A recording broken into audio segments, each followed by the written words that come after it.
It was a cold and rainy night. The wind blew hard, and the streets were almost empty. People rushed to their homes, umbrellas in hand, trying not to get wet. Ali walked slowly, holding his jacket tight around him. His shoes were soaked, and his fingers felt numb. He was tired after a long day at work and just wanted to go home. But as he walked past the old bus stop near the corner of the street, he stopped. Something caught his eye. Under the broken shelter sat an old man. His clothes were torn, his shoes full of holes, and he had no umbrella. He was completely wet. His hands shivered, and his head was down. People walked past him like he didn't exist. Cars drove by, splashing more water near his feet. But the man didn't move. He just sat there, quiet and still. Ali looked at him for a moment. He felt something in his heart. He didn't know why, but he couldn't walk away. Maybe it was the man's silence. Maybe it was the way he looked so tired and alone. Or maybe it was the way his eyes when he slowly looked up met Ali's. Ali walked over slowly. "Are you okay, uncle?" he asked, bending down a little. The old man didn't speak at first. He just looked at Ali with deep, tired eyes. There was something strange about those eyes. They looked too old, too wise, like they had seen too much. Then, the man gave a slow nod. Ali took off his own jacket and gave it to him. "You're cold. Take this." He then opened his small bag and gave the man the food he had packed for himself. It wasn't much, just some bread and leftover rice, but the old man took it with shaky hands. "Thank you," the man said in a quiet voice. "You don't know what you've just done." Ali smiled a little, confused.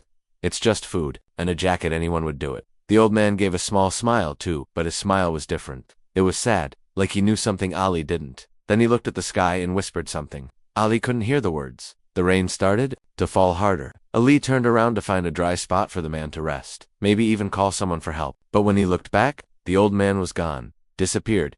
The jacket, the food, everything gone. As if he was never there. Ali stood there, shocked. He looked around.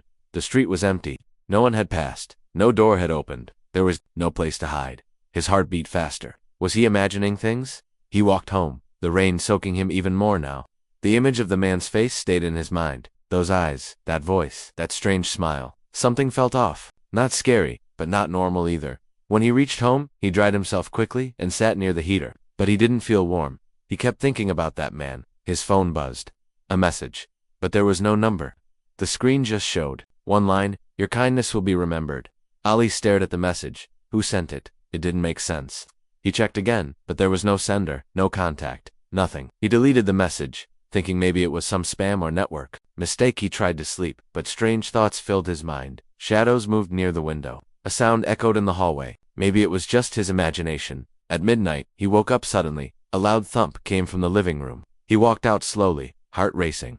Everything looked normal, but on the table was a white envelope. He was sure it wasn't there before. Picked it up, no name, no address, just a plain envelope. His hand shook a little as he opened it. Inside was a small card with neat writing. "You helped a stranger. Now prepare for your test. This kindness will lead you to something bigger. But be careful not. All gifts are easy to carry." There was no signature. Ali looked around again. All windows were locked. The door was bolted. No one could have come. And so, how did the letter get there? He didn't sleep the rest of the night. The next morning, Ali went to work as usual, trying to act normal, but nothing felt the same. He kept checking his phone, waiting for another message. He kept looking at people's faces, wondering if someone was watching him. And then, just before lunch, a delivery man came to his office. "Ali?" the man asked. "Yes," Ali said slowly. "This is for you," the delivery man said, handing him a small brown box. Ali didn't order anything. He looked at the box. No sender name, just his name written in black ink. He opened it. Inside was a single key, old, rusty and heavy. Attached to it was a small paper note. "Use this when the time comes. You'll know where." Ali felt cold all over. Who sent this? Why him? What was this all about? He put the key in his pocket, confused and scared, but also curious. Later that night, as he sat alone in his room, the words of the old man came back to him. "You don't know what you've just done." And for the first time, Ali believed it. Something strange had begun, something that would change his life forever. Ali couldn't stop thinking about the old key in his pocket. All day he kept checking it to make sure it was real. It felt heavy, more than it should, like it carried some weight he didn't understand. At work, he wasn't himself. His boss called him twice, asking why he looked so distracted. Ali just smiled and said he didn't sleep well.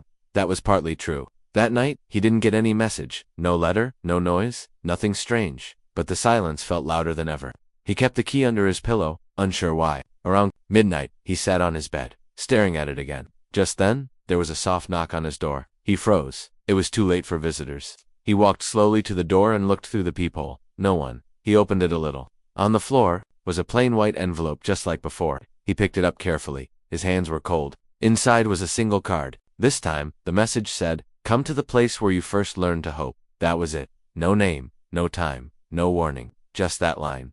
Ali read it again and again. At first, it made no sense. But then, after a few minutes, he remembered. The orphanage. He had spent the first 7 years of his life there before being adopted. He hadn't been back since. He almost forgot it existed. His heart beat faster. Why go back there now? What would he find? And who was sending these messages? The next day, he took a day off from work. He told no one where he was going. The orphanage was on the edge of the city, past the older streets where people rarely went anymore. The building was still there, but it was old now, broken in places. The paint peeled off, the gate rusted. A board said closed in faded letters. Ali pushed the gate open slowly. It creaked loudly, like it hadn't moved in years. Inside, the playground was empty. The swing Ali once played on was still there, but broken. Grass had grown everywhere. The walls were covered in dust and black marks. He walked into the main hall. Everything was quiet. Each step echoed. Memories came back in flashes, laughing with the other kids, hiding under the stairs, crying on the first night. But now it felt like another world. He moved through the rooms. Most were empty. In one corner room, he stopped. His heart skipped a beat. On the floor was a small drawing. It was covered in dust, but still clear. It was a child's sketch stick. Figures, a small house, a sun in the corner, and in one corner of the page, written in a child's hand, was the name Ali. He picked it up with shaking hands. He remembered drawing it. But how was it still here, untouched after so many years? Then, something else fell from under the paper. A photograph. He picked it up. It was old and yellowed. In it was a boy, standing in front of the orphanage gate, smiling, but something was wrong. The boy looked like him, but not exactly. His clothes were older, his hair different, but the eyes, the eyes were his. It made no sense. He looked closer. The date on the back said it was taken 20 years before Ali was born. That couldn't be. He stared at it for a long time. Just then, he heard a noise behind him, a slow, soft step. He turned around quickly. No one, but he felt it like someone had just been there. The air had changed, cold, still, and then, a whisper. Not a loud one, not angry, just gentle. "You were kind once. Will you stay kind now?" The voice was calm, old, and full of something deep. Regret. Hope he couldn't tell. Ali looked around again. Nothing. The room was empty, but his skin felt tight, his breath short. He walked out quickly, the photo still in his hand. Outside, the wind had picked up. It pushed the gate open wider. He ran his fingers through his hair and tried to calm down. He told himself he was just tired. Maybe his mind was playing tricks. Maybe it was the old building, the memories, but deep inside, he knew something else was happening.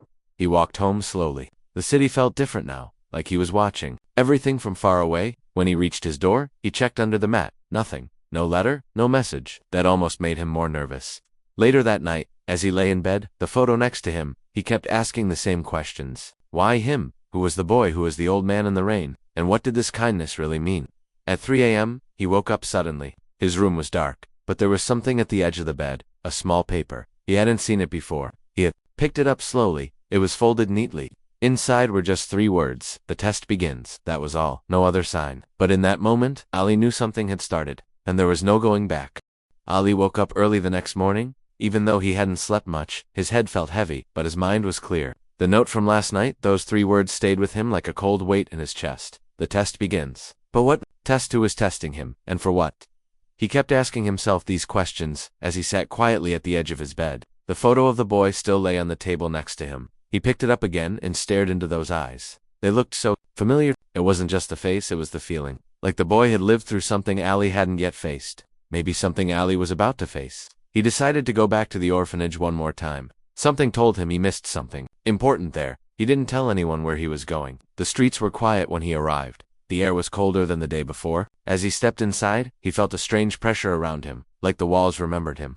He walked to the same corner room where he found the drawing and photo. It was still empty, but today, there was something new. In the corner, under the broken window, lay a small wooden box. It hadn't been there before. Slowly, carefully, Ali picked it up. It wasn't locked. Inside, he found a folded piece of paper and a tiny silver pendant in the shape of a feather. He opened the paper. It was a map, hand-drawn. It showed the layout of the orphanage. But one area was circled and read a small underground room behind the kitchen. Ali didn't remember any such room. He had never seen it as a child. But something told him the map was right. He followed the old hallway to the kitchen. The room was dark and smelled like rust. He looked around until he saw a loose tile on the floor. He pushed it aside and found a handle underneath. It took effort, but the trapdoor opened with a long creak. A narrow stairway led down into darkness. With only his phone flashlight, he climbed down slowly. The air grew colder with each step. The stairs ended in a small basement room filled with old boxers and broken chairs. Cobwebs hung from the ceiling. In the center of the room was a single chair and a desk. On the desk, there was a leather notebook. Ali picked it up.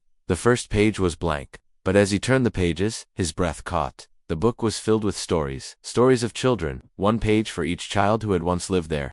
Their names, their fears, their small joys. And on the last few pages were stories of people Ali had never met but whose names sounded strange and familiar at the same time. One name stood out. Imran. The page said Imran came to the orphanage in 1945. He had no family, no records, but he helped many children. He stayed even after growing up. He became like a guardian. The last line read, Imran disappeared. One night during a storm, all he left behind was a feather pendant. Ali looked at the silver feather in his hand, the same one. His fingers tightened around it. This was the man in the photo, the one who looked like him. But how? The dates didn't match. Ali wasn't even born then. He looked around again. On the wall behind the desk was something faint, a name scratched into the cement. His own name, Ali. Under it, the words, kindness is the key. But not all keys open doors. Some open people. Suddenly, a sharp sound echoed through the basement. Footsteps above him. He turned off his flashlight. Silence. Then, another step. Slowly, he moved toward the stairs. He climbed up carefully and peeked through the trapdoor. The kitchen was empty, but on the counter was another envelope. White, clean, as if it had just been placed there. Ali opened it quickly. Inside was a card. 3 lives. 3 chances. Help them, or lose what matters most. Under it were 3 names. No addresses, just names. And the same silver feather symbol printed on the bottom. Ali stood still, trying to understand. 3 lives. Was this the test? Was he supposed to find these people? Help them? How would he even begin? He left the orphanage, his mind racing. He took the notebook, the feather, and the note with him. At home, he placed everything on his table and stared at the 3 names. One of them seemed slightly familiar, but he couldn't place it. He searched online, checked phone books, even asked a friend who worked at the city office. Slowly, he started finding clues. The first person was a woman who lived in a poor neighborhood on the city's south side. She was a widow, living alone with her sick child. The second person was a man in his 80s, living in an old apartment building, alone for many years. And the third was just a girl's name. No record, no age, no address, nothing. Just the name. He decided to start with the woman. That night, he packed a bag with food, medicine, and a small blanket. He didn't know what he would say, but something inside him pushed him to go. As he left his house, he checked his mailbox one last time. Another note was there. A simple message. The first door opens with care, the second with time, the third, ... with truth. He walked into the dark, the wind brushing past him. Something had begun, and he was no longer just part of it. He was inside it. Ali reached the south side of the city just after sunset. The streets were narrow and crowded. Children played barefoot on the muddy road, and tired-looking men sat outside small shops, drinking tea in silence. He checked the small piece of paper, again with the woman's name on it. He had asked around and finally found the address. It was a small, broken house at the end of a dusty lane. The walls were cracked, and one window was covered with a plastic sheet. Ali walked up and knocked gently on the door. There was no answer. He waited and knocked again. This time, a woman's voice replied weakly from inside. "Who is it?" she asked. "My name is Ali," he said. "I'm not selling anything. I just want to talk." The door opened slightly. A tired-looking woman peeked out. Her eyes were sunken, and her hair was messy, tied back in a loose bun. "I don't have anything to give," she said quickly. "I don't want anything," Ali replied gently. "I brought some food and medicine for your child." The woman stared at him, confused and suspicious. "How do you know I have a child?" she asked. Ali hesitated. "Someone told me you might need help." She looked into his eyes for a long moment, then slowly opened the door wider. Inside, the room was small and dark. A thin mattress lay on the floor, and on it was a little boy, no older than 6, coughing softly in his sleep. Ali handed the woman the bag. She opened it and her hands trembled slightly. There was food, fruit, warm soup in a container, and medicine for the child's cough. She didn't speak for a while. Then her eyes filled with tears. "No one comes here," she whispered. "No one ever helps." Ali sat down on the floor. "Near the boy, you're not alone anymore," he said softly. They didn't talk much after that. She gave her son the medicine and covered him with the blanket Ali brought. The boy soon fell into a deeper, calmer sleep. Before Ali left, the woman grabbed his hand and said, "Why did you help me?" He thought for a moment and replied, "Because I was told this kindness matters." She nodded slowly, still holding his hand. "Then whoever told you, they were right." As Ali stepped out into the street, the night air felt lighter. A small cat followed him for a while, then disappeared. He walked to the bus stop, wondering what would happen next. When he reached home, something felt different. He looked around carefully. Nothing seemed touched, but there was a letter on his bed. It hadn't been there before. He opened it quickly. one done, to remain. The next waits in silence. It said. There was also a photo inside, an old man sitting alone on a bench, looking at the sky. On the back, it said, Room 12, Riverview Apartments. Ali remembered the address. It was across the city, near the old library. The next morning, he went there. The building was tall and gray, with cracked walls and faded numbers on the doors. He climbed the stairs to room 12 and knocked gently. After a long pause, the door opened just a little. An old man looked at him with cold, sharp eyes. Who are you? He asked. My name is Ali. I wanted to talk, Ali said carefully. I don't need anything. The old man snapped and began to close the door. Wait, Ali said quickly. I know you've been alone a long time, but I brought something for you. Just give me 1 minute. The door stayed half closed, then slowly opened again. The old man stepped aside. Inside, the apartment was neat but very empty. No pictures on the walls. No books. Just a chair, a small table, and a clock that had stopped ticking. Ali sat down. You used to be a teacher, right? He asked. The old man stared. How do you know that? Someone told me, Ali replied, unsure how to explain. You taught for many years, then you stopped, and you never spoke to anyone again. The man looked away. Too many memories, he said quietly. Too much silence. Ali pulled out a notebook from his bag. I read about you in an old book. It said you helped many children. Gave them hope. One of them was my friend once. The old man's hands shook slightly. I didn't think anyone remembered. He whispered. They do, Ali said. I do. They sat for a long time, drinking tea and talking. The old man smiled once, just once, but it was enough. When Ali left, the man walked him to the door. Thank you, he said simply. As Ali stepped into the hallway, he saw something at his feet. Another envelope. He picked it up and opened it. 2 done, 1 left. But this one will not be easy, it read. The last name on the list, the girl was still a mystery. There was no address, no clue, just her name. That night, Ali sat at his desk, trying to search for her again. No results. He leaned back, frustrated.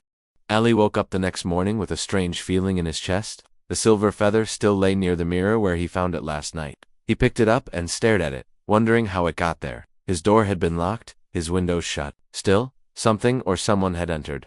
The mirror was now clean. No writing, no sign of what he had seen. But he remembered the words clearly. She will find you. He kept checking the street through his window all morning. Everyone looked normal, just neighbors, going to work, children heading to school. But his heart kept beating faster, waiting for something, someone. Hours passed. Then, around sunset, he saw her. A girl, maybe 15 or 16, was sitting on the steps across the street. She wore an oversized coat, had no bag, and her hair was messy like she hadn't slept in days. She looked up, straight at his window. Their eyes met. Something clicked in Ali's chest. He rushed downstairs and opened the front door. The girl stood up slowly, but didn't run. Are you okay? He asked gently. She nodded but said nothing. Do you need food? A place to sit?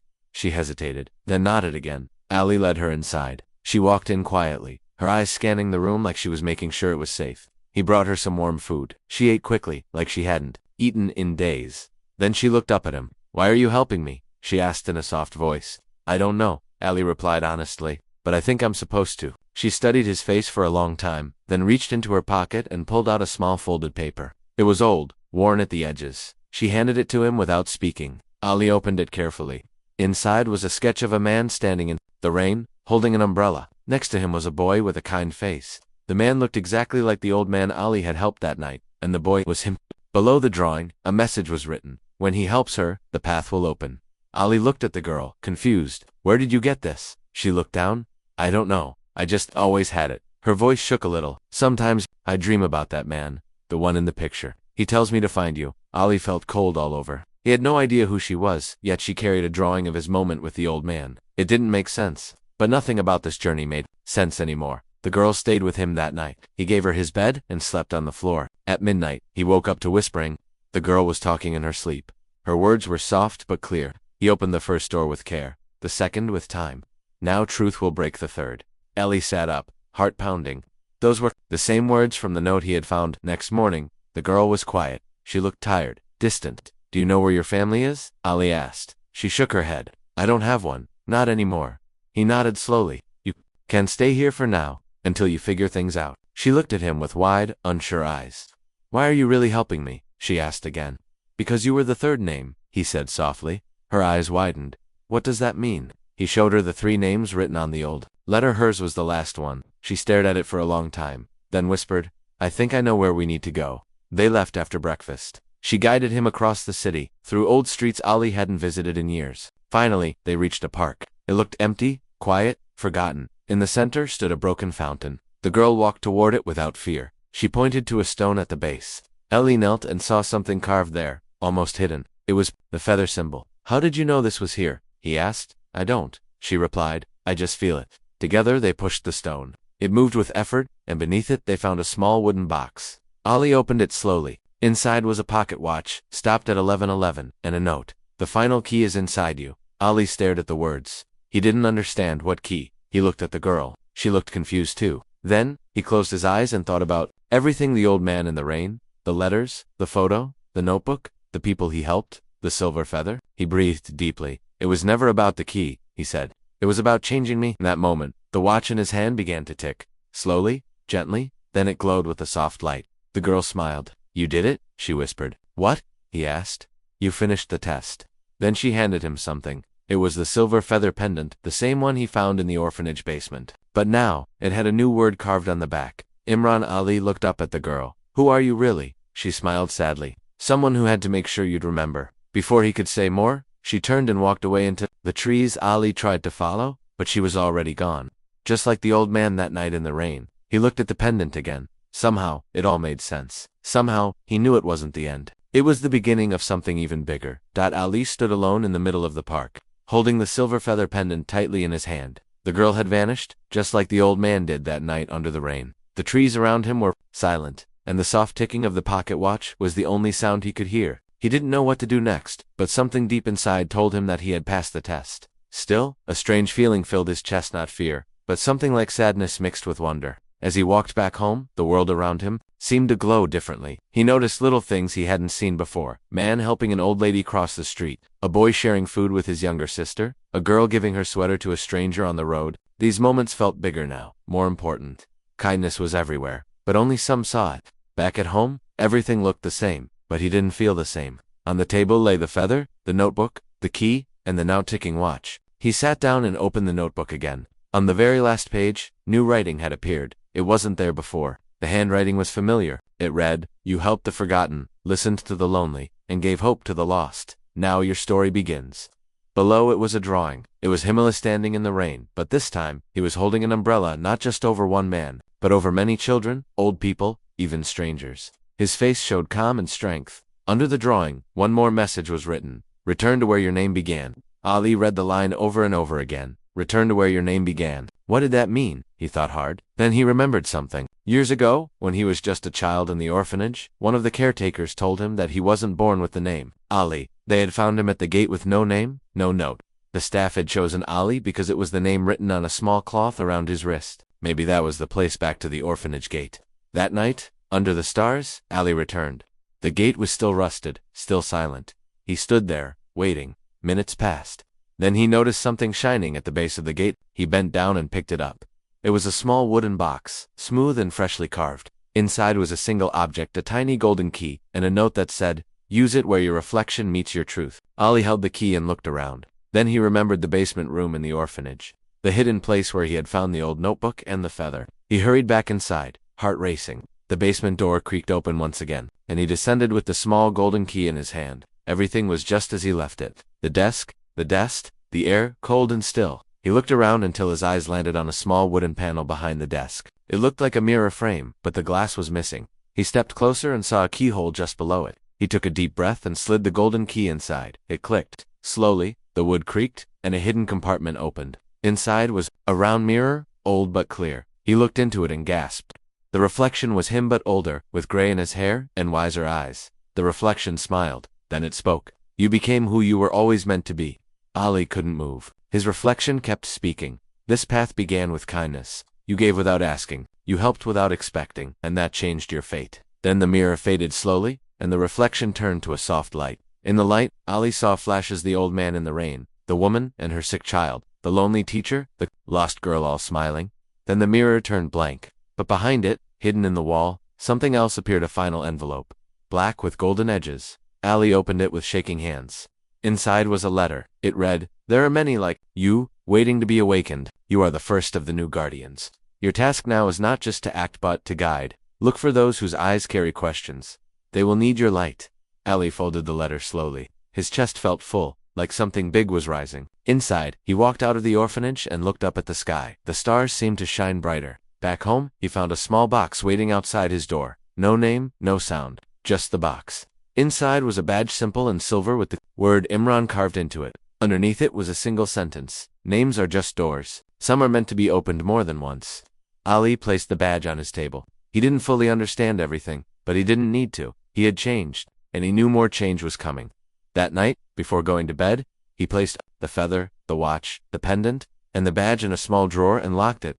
Then he looked into his mirror one last time. Ali woke up before sunrise. The sky was still dark, but something inside him felt awake and alive. The air around him felt different, like something was waiting to happen. He got out of bed and walked to the drawer where he had locked the feather, the pocket watch, the pendant, and the badge. He opened it slowly and looked at the 4 objects. Each one had led him to a part of the truth. Now, he could feel that he was close to the final answer. He picked up the badge with the word Imran carved into it and held it in his palm. The metal felt warm, almost like it was alive. He stared at it, thinking about the old man in the rain, the 3 people he helped, and the mysterious girl who had vanished after showing him the final clue. They were all part of this. They were all part of him. As he placed the badge back in the drawer, he noticed something else beneath it, a small piece of folded paper he hadn't seen before. It was thin, yellow, and fragile. Carefully, he opened it. There were only 2 words written on it in neat handwriting. Find me, no name, no symbol, no place, just that. His mind started racing. Who wanted to be found? Was it the girl again? The old man? Or someone new? He sat on the edge of his bed, thinking. Then he remembered the first time this all began, his act of kindness to a stranger in the rain. That was the moment everything changed. Maybe it wasn't about one person anymore. Maybe it was about going deeper. He suddenly felt the need to return to a place he had almost forgotten, the rooftop of his old school, where he used to sit alone as a boy, thinking about life and wishing for answers. It was where he had first written the word hope in his notebook as a child. He didn't know why, but his heart told him to go there now. The school building was still standing, old and empty now. The gate was locked, but he climbed over it with ease. The rooftop stairs were dusty and broken, but he made it up. As he reached the top, the first light of morning began to rise. The sky was painted in soft blue and orange, and the city below was slowly waking up. Ali stood still, breathing deeply. Then he saw something resting near the edge of the rooftop, a small wooden chair. It hadn't been there before. On the chair lay another envelope. This one was red. He picked it up and opened it. Inside was a letter and a photo. The photo showed a younger version of the old man from the rain, standing in front of a large wooden door. The letter read, "You are ready. Behind the door lies your past and your future. Use the key." Ali's heart jumped. He still had the key from the first box, the heavy, old one with no known lock. Maybe this was its door. But where was it? He turned the photo over. On the back, in faded ink, were directions. Not an address, but clues. Ali followed them for hours through narrow streets, quiet gardens, and old stairways. Finally, he reached a quiet part of town he had never been to before. There was a large wooden door at the end of a stone path. It looked just like the one in the photo.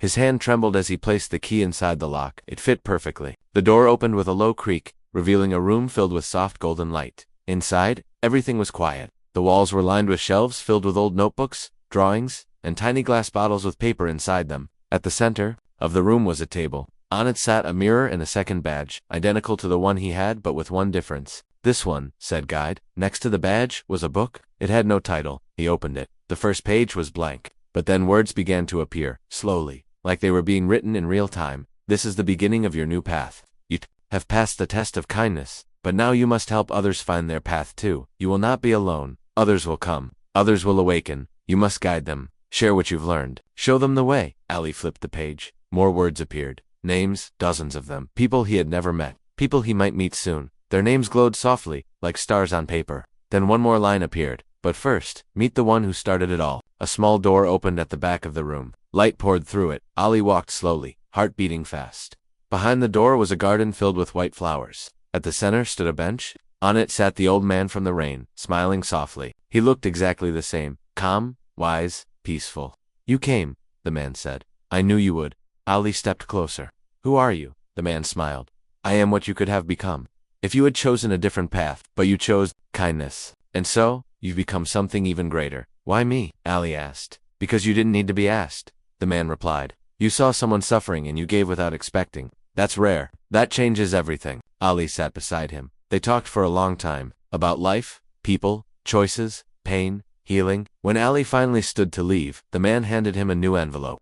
"This is not the end," he said. "It's only the next chapter." Ali opened The envelope inside was a single note. It said, "Return home. Someone will knock at your door. This time, you will be the one to test." Ali nodded. He understood now. The path was not just his to walk, but his too light for others. He turned, walked out of the garden, and back into the world, ready for whoever was coming next. Ali returned home just before evening. The streets were quiet, the sky painted with soft pink and gold. He walked slowly, thinking about everything to test. The people he helped, the girl, the garden, the old man who was somehow a version of himself. He felt different now, not because he had answers, but because he had purpose. He placed the final envelope beside the others and sat down near the window. The silver feather, the key, the 2 badges, the notebook, and the ticking pocket watch all now resting in a small wooden box on his table. The last note had told him someone would knock it, that someone would come to him, just like he had once gone to others. He waited. For the first time in weeks, he wasn't afraid. He wasn't confused. He was ready. Night fell. Hours passed. Then, just past midnight, there was a knock at the door. Not loud, not soft, just steady. He stood up and opened it slowly. Outside stood a young man, maybe in his early 20s. His eyes looked tired, full of questions. His hands trembled slightly. "Are you Ali?" he asked. Ali nodded. "Yes. Come in." The young man stepped inside. He looked around like he wasn't sure if he should be here.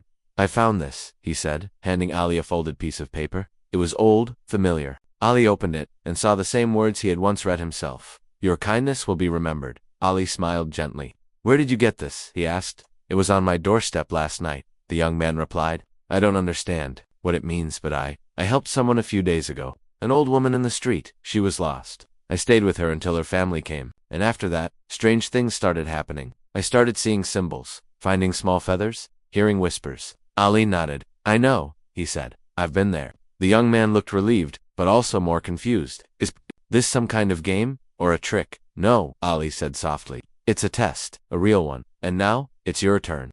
He walked to the drawer and brought out the second badge, the one that said, "Guide." He handed it to the young man. "You don't need to understand everything now. Just know this kindness is not just a feeling. It's a path you've already started walking it." The young man stared at the badge in silence. "What do I do now?" "You listen," Ali said. "You help. You notice the people no one else sees. And when the time is right, you'll be guided just like I was." He offered the young man a place to rest, and they talked for hours. Ali told him stories, not everything, but enough. Enough to give him direction, enough to give him light. When the young man left at sunrise, he was still unsure, but his shoulders stood straighter and his eyes were a little brighter. Ali watched him go with a peaceful heart. Over the next few days, more people came. A woman who had saved a child from a car accident, a teacher who had stood up for a poor student, a delivery man who had shared food with a stranger. They all carried the same signs: a feather, a letter, a name whispered in a dream. They all had questions, and Ali became their guide. He never gave them all the answers. He knew that wasn't the point. The journey was theirs to walk, just like it had been his. His home slowly changed. It was no longer just a place to sleep. It became a quiet space of learning, of stories, of healing. People came and went. Some stayed for hours, others for days. Ali wrote everything down in a new notebook, not for himself but for the next guide. Because he knew, one day, someone else would take his place. Late one night, Ali stood at the window, watching the city lights. The silver feather hung near the mirror, gently swaying. The pocket watch still ticked beside his bed. He remembered the moment it had all begun. That rainy night, the old man, the jacket, the food. It had felt small then, just a simple act. But now he knew it had changed everything. He had once asked, "Why me?" But the answer was simple: because he chose to act. That was all it took. And now, it was no longer about him. It was about everyone who chose kindness, who chose to see others, who gave even when no one asked. He walked to the drawer and placed the second badge, the one that said guide, into a small box with a new letter. He sealed it and wrote a name on top, a name from the latest visitor.